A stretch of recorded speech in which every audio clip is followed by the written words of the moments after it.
Thank you, Dr. Kate Truitt, for doing this very short but hopefully effective video to help people who are trying to deal with incredible levels of toxic stress.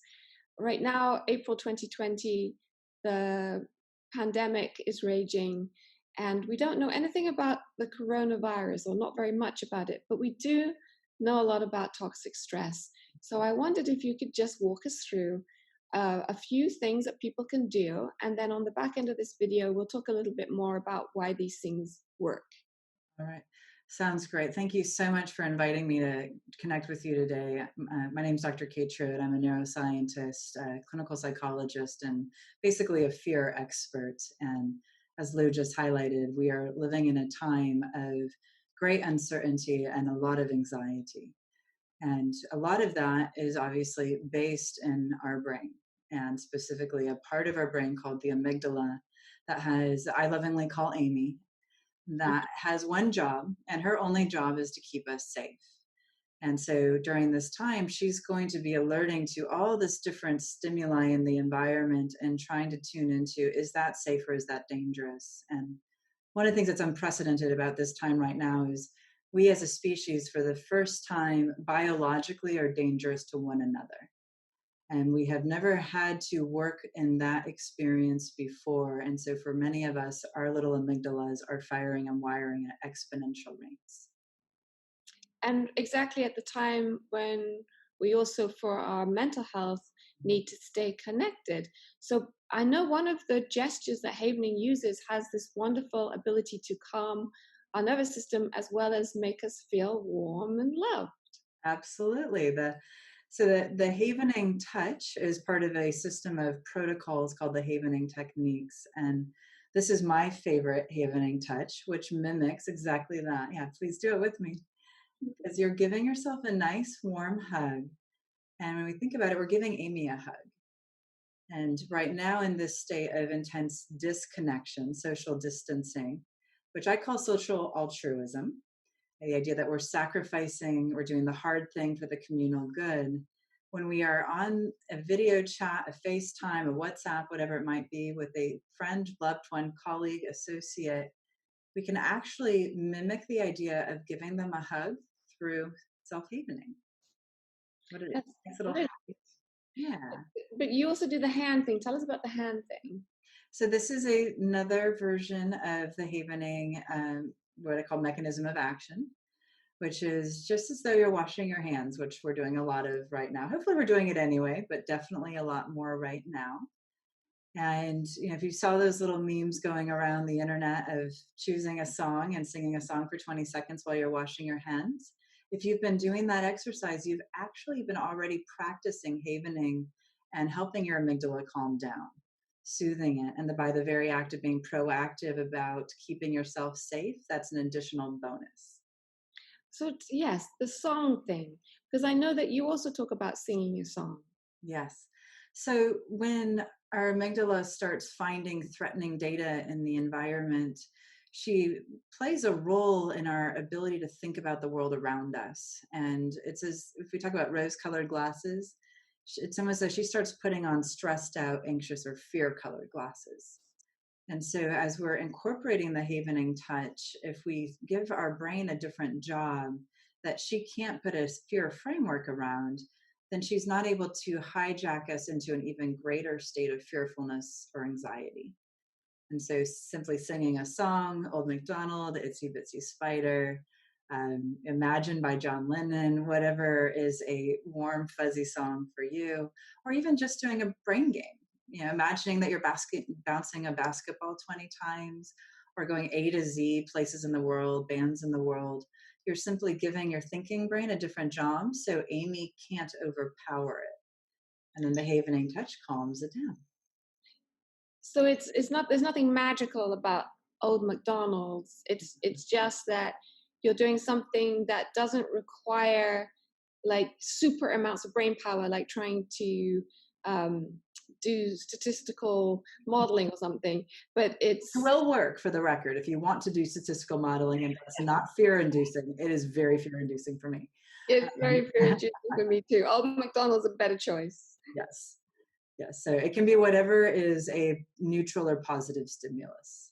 So even doing a mindfulness walk where you find 5 items for every color of the rainbow while havening, or doing breath work while applying the havening touch and doing your counting as you do the breath work will be the distraction to help Amy calm down. I love that. I remember a time in my life I was really, really under a lot of stress, and I would go for a walk and I would find 3 things that I could be grateful for in what I was seeing.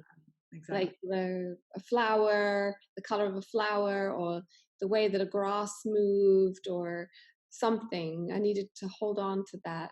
So that's also part of the havening, right? There's these twisting things. Explain about that, the possibilities. Possibilities, yeah. So you're doing a gratitude exercise, and if you had at that time, and you might have included some hand havening or arm havening while doing the gratitude exercise, the delta waves that this touch generates and the electrochemical shifts that it creates greater permissiveness for something called neuroplasticity, which is our brain's ability to shift and change and grow.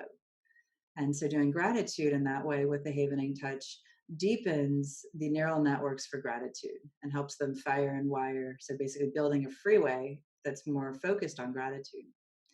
One of my favorite exercises I call creating possibilities, which is a simple asking questions exercise because our brain loves to answer questions. So if you say, what if I had cake? The brain's going to go, cake sounds great. Let's do that if you like cake. But we instead say, what if I was calm? The brain's also going to go, calm sounds great. I love calm. Hmm. And so by bringing in the havening touch and saying, what if I was calm? What if I was calm? And pondering it, thinking about it, bringing in curiosity. What if I was calm?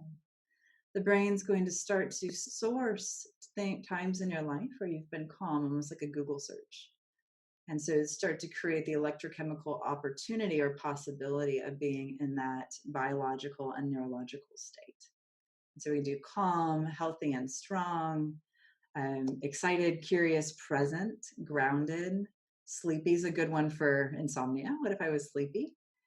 There's a lot of different ways to use this very simple exercise and to enhance the brain's openness and receptiveness to it with the havening touch. These are all fantastic tips. And this is where we should tell people that this is not something that you made up. That No. there's a lot of science behind this. And you yourself have a background in psychology and in neuroscience. brain geekery, yes.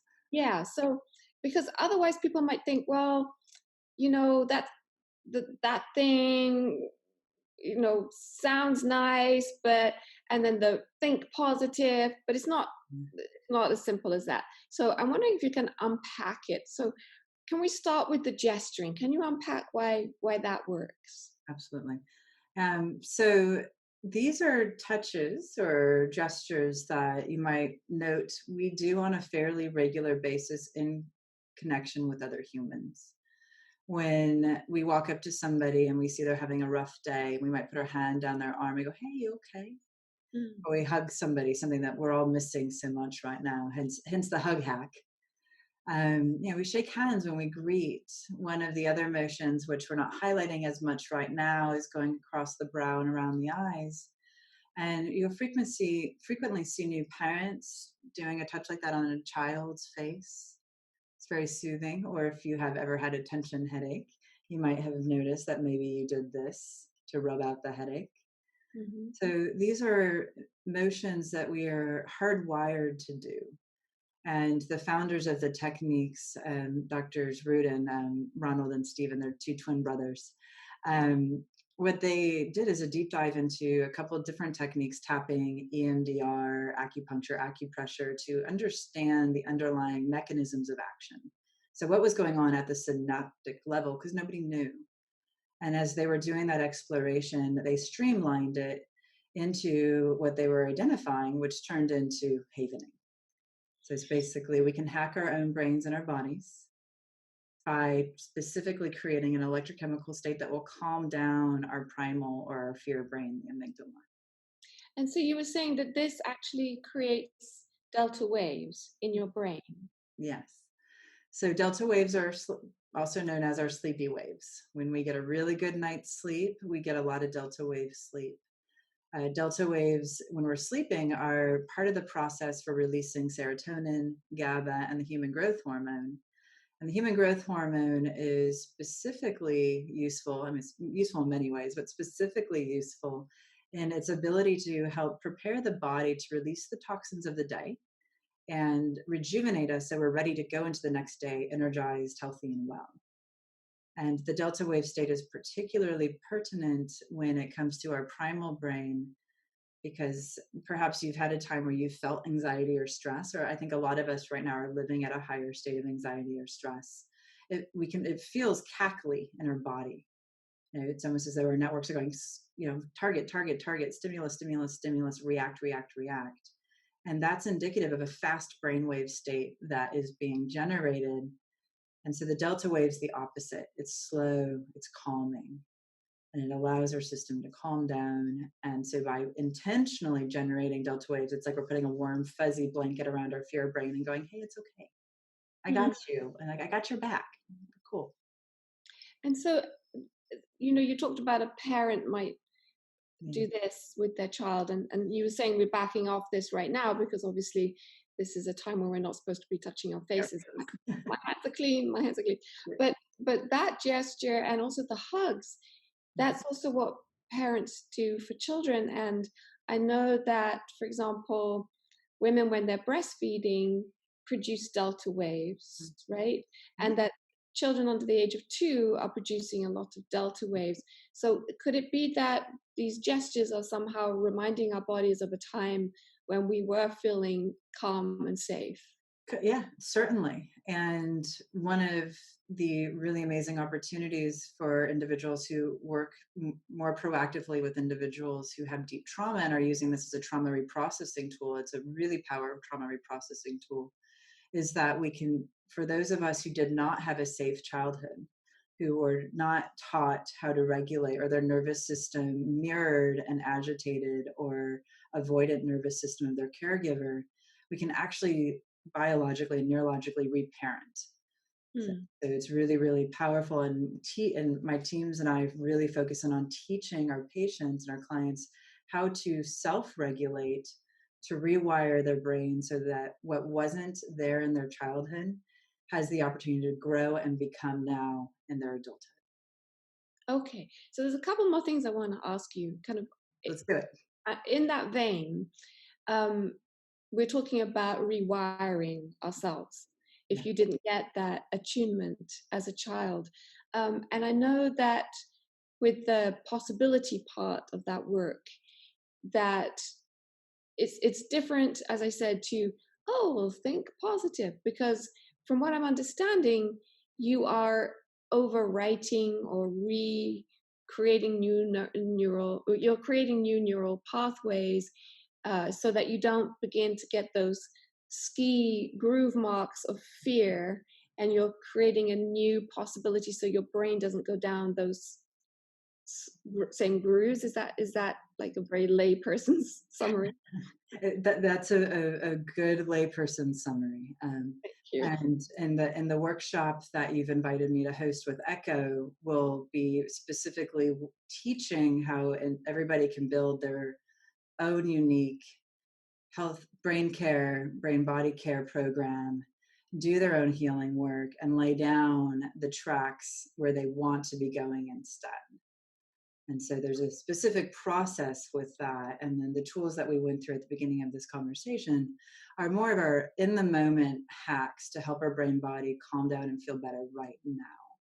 So there's different opportunities that we can use with Havening for autonomic nervous system regulation, as well as much deeper neurological change. Now, that being said, every time we take a pause and do a distraction to help calm our amygdala down, and then pivot into building a new neural network, what we're doing is preventing Amy, our little survival-based friend, from remembering whatever that trigger point was. So we're stopping the skis from going beyond where they already are. It's preventative work, which is amazing. Mm. And then we're pivoting into, wait a minute, I'd rather feel this way.